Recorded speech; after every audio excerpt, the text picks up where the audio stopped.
आप सुनेंगे मुंशी प्रेमचंद द्वारा लिखित कहानी दूध का दाम। अब बड़े-बड़े शहरों में दाइयां और नर्सें सभी नजर आती हैं, लेकिन देहातों में अभी तक जच्चा खाना रईश कदीम की तरह भंगिनों के ही दायरा इख्तियार में है और एक अरसा दराज तक इसमें इस्लाह की कोई उम्मीद नहीं। बाबू महेश नाथ अपने गांव के जमींदार जरूर थे, तालीम याफ्ता भी थे, जच्चा खाना की इस्लाह की जरूरत को भी तस्लीम करते थे, लेकिन अमली मुश्किलात को क्या करते। देहात में जाने को कोई नर्स राजी भी हुई तो ऐसा मुआवजा तलब किया कि बाबू साहब को सर झुकाकर चले जाने के अलावा कोई तब्दील न सूझी। लेडी डॉक्टर के पास जाने की हिम्मत ही क्यों कर हो सकती। उनका हकुल खिदमत तो गालिबान बाबू साहब की निस्बत मिल्कियत बैर होने पर भी पूरा होता। आखिर जब 3 लड़कियों के बाद ये चौथा लड़का पैदा हुआ तो फिर वही गोडर की बहू। बच्चे बेशतर रात को ही पैदा होते हैं। चुनांचे आधी रात को बाबू साहब के चपरासी ने गोडर गोडर की हाक लगाई। चमारों की टोली जाग उठी। गोडर के घर में उस रोजे सईद की महीनों से तैयारी थी। खदशा था तो यही कि कहीं बेटी ना हो जाए, नहीं तो फिर वही बंधा हुआ रुपया और वही एक साड़ी मिलकर रह जाएगी। इस मसले पर मियाँ बीवी में बार-बार तबादलाए ख्यालात हो चुका था। शर्तें लग चुकी थी। गोडर की बहू कहती थी कि अगर अब के बेटा ना हुआ तो मुंह ना दिखाऊंगी। हाँ मुंह ना दिखाऊंगी। और गोडर कहता था कि देखो बेटी होगी और बीच खेत बेटी पैदा होगी, बेटा पैदा होगा तो मूछें मुंडवा लूंगा। शायद गोडर समझता था कि इस तरह भंगन में मुखालिफाना जोश पैदा करके वो बेटे की आमद के लिए रास्ता तैयार कर रहा है। भंगन बोली, अब मुंडवा ले मूछे दाढ़ी जा। कहती थी बेटा होगा, पर सुनते ही नहीं अपनी रट लगाए। खुद तेरी मूछे मुन्नूंगी, खूंटी तक तो रखू नहीं। गोडर ने कहा, अच्छा मूंड लेना भली मानस, मूछे फिर निकले ही नहीं। तीसरे दिन फिर जूं की तू है, मगर जो कुछ मिलेगा उसमें से आधा रख लूंगा, कहे देता हूँ। भंगन ने अंगूठा दिखाया और अपने 3 महीने के बच्चे को गोडर के सुपुर्द कर सिपाही के साथ चल दी। गोडर ने पुकारा, अरे सुन तो, कहाँ भागी जाती है? मुझे भी तो रोशन चौकी बजाने जाना पड़ेगा। भंगन ने दूर ही से कहा, तो कौन बड़ी मुश्किल है, वही धरती पर लिटा देना और रोशन चौकी बजाना, मैं आकर दूध पिला दिया करूंगी। महेश नाथ के यहाँ अब के भंगन की खूब खातिर की गई। सुबह को हरीरा मिलता, दोपहर को पूरियां और हलवा, तीसरे पहर को फिर रात को फिर गोडर को भी भरपूर परसा मिलता। भंगन अपने बच्चे को दिन भर में 2 बार से ज्यादा दूध न पिला सकती, उसके लिए ऊपर का दूध मुहैया करा दिया जाता। भंगन का दूध बाबू साहब का बच्चा पीता था और ये सिलसिला 12वें दिन भी बंद ना हुआ। मालकिन मोटी ताजी औरत थी, मगर अब की कुछ ऐसा इत्तेफाक कि दूध नहीं हुआ। तीनों लड़कियों की बार इतने अफराद से दूध होता था कि लड़कियों को बदहजमी हो जाती थी। अब की एक बूंद भी नहीं। भंगन जनाई भी थी और दूध पिलाई भी। मालकिन ने कहा, भंगन हमारे बच्चे को पाल दे, फिर जब तक जिए बैठी खाती रहना। 5 बीघे माफी दिलवा दूंगी, तेरे पोते तक खाएंगे। और भंगन का लाडला ऊपर का दूध हजम न कर सकने के 22 बार कह करता और रोज बरोज लागर हुआ जाता था। भंगन कहती, और मुंडन में चूड़े लूंगी बहू जी, कहे देती हूँ। बहू जी, हाँ जोड़े लेना भाई, धमकाती क्यों हो? चांदी के लेगी या सोने के? वाह बहू जी वाह, चांदी के चूड़े पहन के किसे मुंह दिखाऊंगी? अच्छा सोने के लेना भाई, कहती तो हूँ। और ब्याह में कंठा लूंगी और चौधरी के लिए हाथों के तोड़े। बहू जी, वो भी लेना, वो दिन तो भगवान अब दिखाएंगे। घर में मालकिन के बाद भंगन की हुकूमत थी। मोहरिया, महराजन, मजदूरने सब उसका रौब मानती थी। यहाँ तक कि खुद बहू जी उससे दब जाती थी। एक बार तो उसने महेश नाथ को भी डांटा था, हंसकर टाल गए। बात चली थी भंगियों की। महेश नाथ ने कहा था कि दुनिया में और चाहे कुछ हो जाए, मगर भंगी भंगी रहेंगे, उन्हें आदमी बनना मुश्किल है। इस पर भंगन ने कहा था, मालिक भंगी तो बड़े बड़ों को आदमी बनाते हैं, उन्हें क्या कोई आदमी बनाएगा? ये गुस्ताखी करके किसी दूसरे मौके पर भला भंगन सलामत रहती, सर के बाल उखाड़ लिए जाते। लेकिन आज बाबू साहब हंसे और कह कहा मार कर बोले, भंगन बात बड़े पते की कहती है। भंगन की हुकूमत साल भर तक कायम रही, फिर छिन गई। बच्चे का दूध छुड़ा दिया गया। अब ब्राह्मणों ने भंगी का दूध पीने पर एतराज किया। मोतीराम शास्त्री तो प्रायश्चित की तवजीज कर बैठे, लेकिन महेश नाथ अहमक ना थे। फटकार बताई, प्रायश्चित की खूब कही आपने शास्त्री जी, कल तक इसी भंगिन का खून पीकर पला, अब प्रायश्चित करना चाहिए। वाह! शास्त्री जी बोले, बेशक, कल तक भंगिन का खून पीकर पला, गोश्त खाकर पला, ये भी कह सकते हो। लेकिन कल की बात कल थी, आज की बात आज है। जगन्नाथपुर में छूत अछूत सब एक साथ खाते हैं, मगर यहाँ तो नहीं खा सकते। खिचड़ी तक खा लेते हैं बाबूजी, और क्या कहें, पूरी तक नहीं रह जाते, लेकिन अच्छे हो जाने पर तो नहीं खा सकते ना। तो उसके मायने ये है कि धर्म बदलता रहता है, कभी कुछ कभी कुछ। और क्या राजा का धर्म अलग, प्रजा का धर्म अलग, अमीर का अलग, गरीब का धर्म अलग। राजा महाराजे जो चाहे खाएं, जिसके साथ चाहे खाएं, जिसके साथ चाहे शादी ब्याह करें, उनके लिए कोई कैद नहीं। राजा है, मगर हमारे और तुम्हारे लिए तो कदम कदम पर बंदिशें हैं। इसका धर्म है प्रायश्चित तो ना हुआ, लेकिन भंगन से उसकी सल्तनत छीन ली गई। बर्तन कपड़े अनाज इतनी कसरत से मिले कि वो अकेली ना ले जा सकी, और सोने के चूड़े भी मिले, और एक के बदले 2 नई खूबसूरत साड़ियां, मामूली नैन सुख की नहीं, जैसी लड़कियों की बार मिली थी। उस साल चेचक का जोर हुआ, गोडर पहली ही जद में आ गया। भंगन अकेली ही रह गई, मगर काम जूं का तू चलता रहा। भंगन के लिए गोडर उतना जरूरी ना था जितना गोडर के लिए भंगन। लोग मुंतजिर थे कि भंगन अब गई अब गई। फुला भंगी से बातचीत हुई, फूला चौधरी आई, लेकिन भंगन कहीं ना गई। यहाँ तक कि 5 साल गुजर गए और मंगल दुबला, कमजोर और दाईमुल मर्ज रहने पर दौड़ने लगा। माँ का दूध नसीब ही ना हुआ, दाईमुल मर्ज क्यों ना होता। एक दिन भंगन महेशनाथ के मकान का परनाला साफ कर रही थी। महीनों से गलाजत जमा हो गई थी, आंगन में पानी भरने लगा था। परनाले में एक लंबा बांस डालकर जोर से हिला रही थी। पूरा दाहिना हाथ परनाले के अंदर था कि यकायक उसने चिल्लाकर हाथ बाहर निकाल लिया, और उसी वक्त एक लंबा सा काला सांप परनाले से निकलकर भागा। लोगों ने दौड़कर उसे तो मार डाला, लेकिन भंगन को ना बचा सके। ख्याल था कि पानी का सांप है, ज्यादा जहरीला ना होगा, इसीलिए पहले कुछ गफलत की गई। जब जहर जिस्म में पैवस्त हुआ और लहरें आने लगी, तब पता चला कि पानी का सांप नहीं, काला सांप था। मंगल अब यतीम था। दिन भर महेश बाबू के दरवाजे पर मंडराया करता। घर में इतना झूठा बचता कि ऐसे ऐसे 10-5 बच्चे शेर हो जाते थे। मंगल को कोई तकलीफ ना थी। हाँ, दूर ही से उसे मिट्टी के एक सकोरे में खाना डाल दिया जाता, और गांव के लड़के उससे दूर दूर रहते थे। ये बात उसे अच्छी ना लगती थी।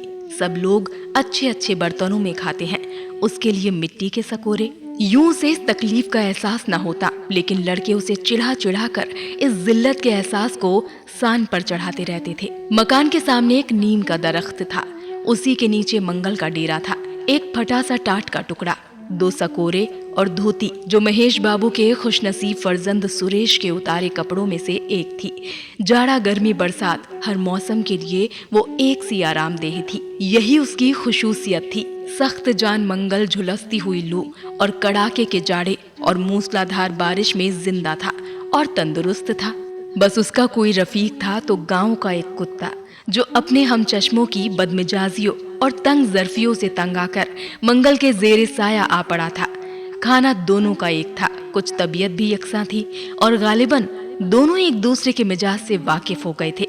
मंगल ने उसका नाम रखा था टॉमी, मगर टॉमी महेशनाथ के अंग्रेजी कुत्ते का नाम था, इसीलिए उसका इस्तेमाल वो उसी वक्त करता जब दोनों रात को सोने लगते।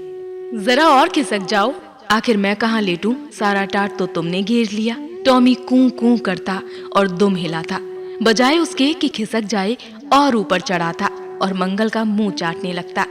शाम को वो एक बार रोज अपना घर देखने और थोड़ी देर के लिए रोने जाता। पहले साल फूस का छप्पर गिरा, दूसरे साल एक दीवार गिरी और अब सिर्फ आधी दीवारें खड़ी थी, जिसका ऊपर का हिस्सा नोकदार हो गया था। यहीं उसे मोहब्बत की दौलत मिली थी। वही मजा, वही याद, वही कशिश उसे बार बार हर रोज उस वीराने में खींच ले जाती, और टॉमी हमेशा उसके साथ रहता था। वो खंडर की मखरूती दीवार पर बैठ जाता और जिंदगी के आने वाले और गुज़िश्ता ख्वाब देखने लगता, और टॉमी दीवार पर कूद जाने की बार बार नाकाम कोशिश करता। एक दिन कई लड़के खेल रहे थे, मंगल भी पहुंचकर दूर खड़ा हो गया। सुरेश को उस पर रहम आया या खेलने वालों की जोड़ी पूरी ना पड़ती थी। कुछ भी हो, उसने तवजीज की कि आज मंगल को भी खेल में शरीक कर लिया जाए। यहाँ कौन देखने आता है? सुरेश ने मंगल से पूछा। क्यों रे, खेलेगा? मंगल बोला, खिलाओगे तो क्यों ना खेलूंगा। सुरेश ने कहा, अच्छा तो हम तीनों सवार बनते हैं और तुम टट्टू बन जाओ, हम लोग तुम्हारे ऊपर सवार होकर घोड़ा दौड़ाएंगे। मंगल ने पूछा, मैं बराबर घोड़ा ही रहूंगा कि सवारी भी करूंगा? ये मसला टेढ़ा था। सुरेश ने एक लम्हा गौर करके कहा, तुझे कौन अपनी पीठ पर बैठाएगा? सोच, आखिर तू भंगी है कि नहीं? मंगल ने किसी कदर दिलेर होकर कहा, मैं कब कहता हूँ कि मैं भंगी नहीं हूँ, लेकिन जब तक मुझे भी सवारी करने को ना मिलेगी, मैं घोड़ा ना बनूंगा। तुम लोग सवार बनो और मैं घोड़ा ही बना रहूंगा। सुरेश ने तहक्कुमाना लहजे में कहा, तुझे घोड़ा बनना पड़ेगा। उसने मंगल को पकड़ना चाहा। मंगल भागा, सुरेश भी दौड़ा। मंगल ने कदम और तेज किया, सुरेश ने भी जोर लगाया, मगर बसियार खोरी ने उसे थुल-थुल बना दिया था और दौड़ने से उसका सांस फूलने लगता था। आखिर सुरेश ने रुक कर कहा, हाँ, आकर घोड़ा बनो, वरना कभी पाऊंगा तो बुरी तरह पीटूंगा। तुम्हें भी घोड़ा बनना पड़ेगा। अच्छा, हम भी बन जाएंगे। तुम बाद में भाग जाओगे, इसीलिए पहले तुम बन जाओ। मैं सवारी कर लूं, फिर मैं बनूंगा। सुरेश ने चकमा दिया। मंगल ने उसके मतलब को बरहम कर दिया। साथियों से बोला, देखो इसकी बदमाशी, भंगी है। तीनों ने अब के मंगल को घेर लिया और जबरदस्ती घोड़ा बना दिया। सुरेश अपना वजनी जिस्म लेकर उसकी पीठ पर बैठ गया और टुक टुक करके बोला, चल घोड़े चल। मगर उसके बोझ के नीचे गरीब मंगल के लिए हिलना भी मुश्किल था। दौड़ना तो दूर की बात थी। एक लम्हा तो वो जब्त किए चौपाया बना रहा, लेकिन ऐसा मालूम होने लगा कि उसकी रीढ़ की हड्डी टूट जाती है। उसने आहिस्ता से पीठ सिकोड़ी और सुरेश की रान के नीचे से सरक गया। सुरेश गत्से से गिर पड़े और बूं-बूं बजाने लगे। माँ ने सुना सुरेश क्यों रो रहा है। गांव में कहीं सुरेश रोए और उसकी ज़की उल हिस्स कानों में जरूर आवाज आ जाती थी, और उसका रोना था भी दूसरे लड़कों से बिल्कुल निराला, जैसे छोटी लाइन के इंजन की आवाज।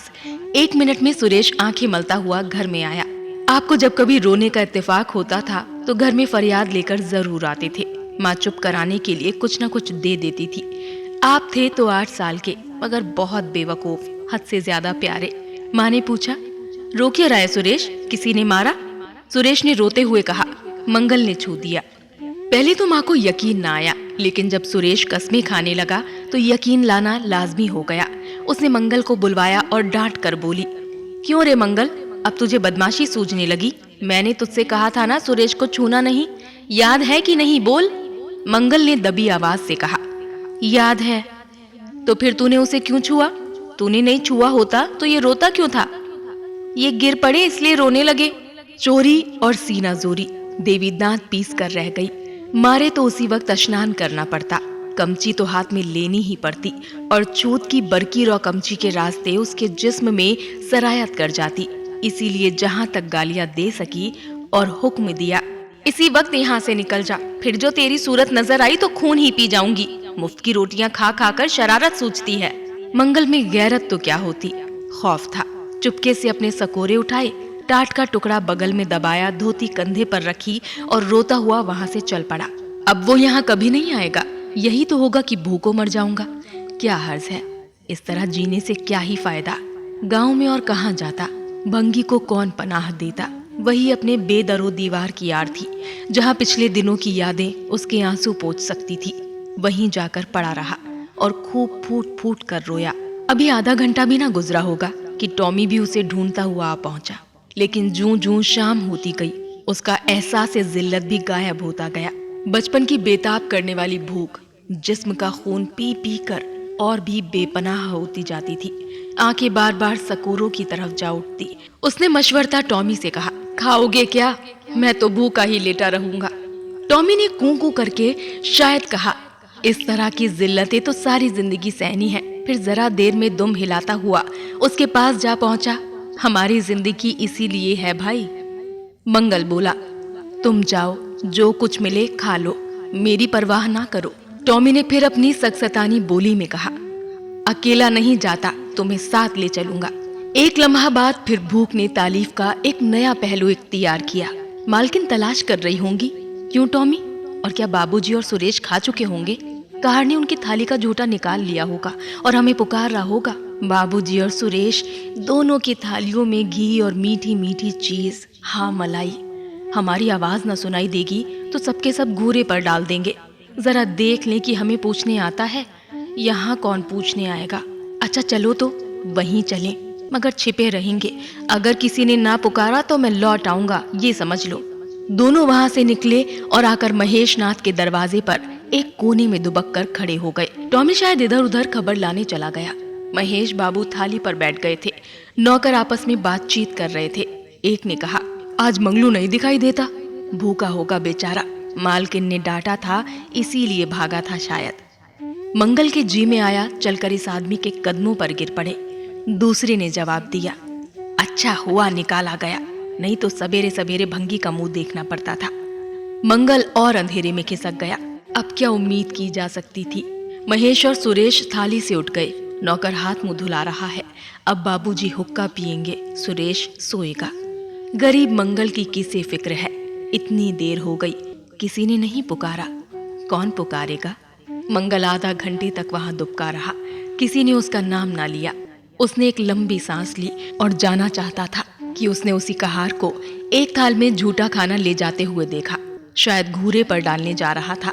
मंगल धीरे से निकलकर रोशनी में आ गया। अब सब्र न हो सकता था। कहार ने कहा, अरे तू यहाँ था, हमने सोचा कहीं चला गया, ले खा ले, मैं फेंकने जा रहा था। मंगल ने कहा, मैं तो बड़ी देर से यहाँ खड़ा था। कहार ने कहा, तो बोला क्यों नहीं। मंगल बोला, डर लगता था। मंगल ने कहार के हाथ से थाल ले लिया और उसे ऐसी नजर से देखा जिसमें शुक्र और एहसानमंदी की एक दुनिया छिपी हुई थी। फिर वो दोनों नीम के दरख्त के नीचे हस्बे मामूल खाने लगे। मंगल ने एक हाथ से टॉमी का सर सहला कर कहा, देखा, पेट की आग ऐसी होती है, लात की मारी रोटियां भी ना मिलती तो क्या करते। टॉमी ने दुम हिलाई। सुरेश को अम्मा ही ने पाला है टॉमी। टॉमी ने फिर दुम हिला दी। लोग कहते हैं दूध का दाम कोई नहीं चुका सकता। टॉमी ने दुम हिला दी। और मुझे दूध का ये दाम मिल रहा है। टॉमी ने फिर दुम हिला दी। तो ये थी कहानी दूध का दाम। आपको ये कहानी कैसी लगी, हमें नीचे कमेंट सेक्शन में लिखकर जरूर बताएं। और अगर आपको हमारी कहानियां पसंद आती हैं तो हमारे चैनल को लाइक, शेयर, सब्सक्राइब करना ना भूलें और सुनते रहें स्टोरियन लफ्जों के हमसफर।